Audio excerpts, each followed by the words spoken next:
સેલામ સેલું હોય ને સીઈટી માં તો આ વસ્તુ છે. ખાલી તમને એક વસ્તુ આવડવી જોઈએ. શું આવડવું જોઈએ? ABC. ABCD બધાને આવડે છે ને? આવડતું હાથ ઊંચો કરો છો બધાય. રેડી છે? હાલો પહેલા જો આપણે એકવાર ABCD લખી નાખીએ. હાલો. A B C D E F G H I J K L M N O P Q R S T U V W X Y Z. Ready છે બધાય? હવે તમારે કાંઈ કરવા નથી. તમને એક સ્પેલિંગ આપેલો જ છે.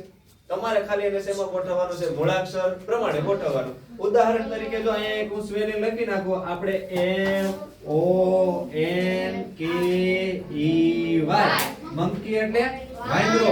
હવે આમાં જો ABCD પ્રમાણે ગોઠવો. સૌથી પહેલા શું આવે છે? E આવે ને? તો પહેલા આપણે લખી E પછી બીજું શું આવે છે? જોજી K K આવ્યો ને? તો આપણે લખ્યું હાલો K. K પછી M M આવ્યો તો લખ્યું હાલો M.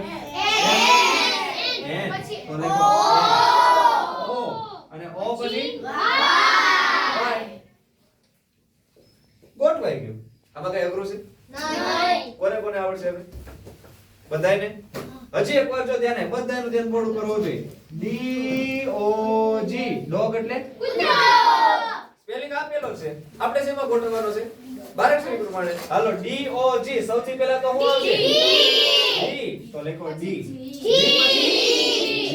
G પછી કાય અઘરું છે? રેડી છે? આ 1 માર્ક નું થઈ ગયું. કેટલા માર્ક નું? 1. આવડશે હવે? રેડી છે? લખી નાખો.